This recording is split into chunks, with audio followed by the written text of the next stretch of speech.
நண்பர்கள் அனைவருக்கும் வணக்கம். இன்னைக்கு நம்ம அந்த வீடியோல வங்கி வாடிக்கையாளர்களுக்கு மிக முக்கியமான புதிய அறிவிப்பு ஒன்று வெளியாகி இருக்கு. ஸோ அதை பத்தி தான் இப்ப நம்ம பார்க்க போறோம்.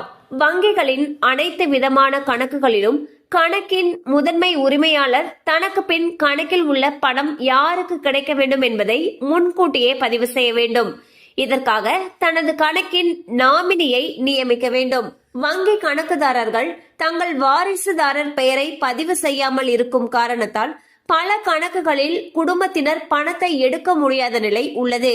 இதனை கருத்தில் கொண்டு அனைத்து விதமான வங்கி கணக்குகள் மற்றும் லாக்கர் வசதிக்கு வாரிசுதாரர் நியமனம் செய்வது கட்டாயம் என்று ரிசர்வ் வங்கி அறிவித்துள்ளது. RBI வெளியிட்டிருக்கக்கூடிய இந்த புதிய விதிமுறை ஏற்கனவே உள்ள கணக்குகளுக்கும் புதிதாக தொடங்கப்படும் கணக்குகளுக்கும் பொருந்தும்.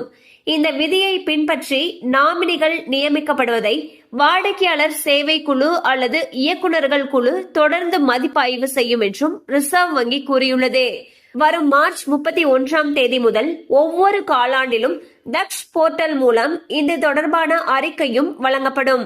மேலும் வாடிக்கையாளர்கள் ஒரு நாமினியை தேர்வு செய்யும் பொழுது அல்லது நாமினி நியமனத்தை நிராகரிக்கும் பொழுது கணக்கு தொடங்கும் படிவத்திலும் மாற்றங்கள் செய்யப்படும்.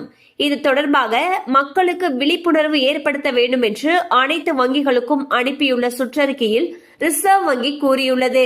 சோ வந்து பாத்தீங்கன்னா ரிசர்வ் வங்கி ஒரு முக்கியமான அறிவிப்பை வெளியிட்டிருக்காங்க. அதுல என்ன சொல்லியிருக்காங்கன்னா, வங்கி கணக்கு தொடங்கும் பொழுது அல்லது ஏற்கனவே வங்கி கணக்கு வைத்திருக்கிற ஒவ்வொரு அக்கௌண்ட்டுக்கும் கண்டிப்பா நாமினின்னு ஒருத்தர் இருக்கணும்னு சொல்லியிருக்காங்க.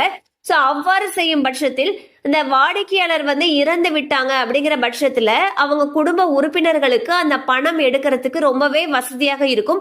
சோ ஒவ்வொரு கணக்கு தொடங்கப்படும் பொழுதும் அல்லது ஏற்கனவே இருக்கக்கூடிய கணக்குகளுக்கும் கண்டிப்பா நாமினியை நாமினேட் பண்ணணும்னு சொல்லியிருக்காங்க.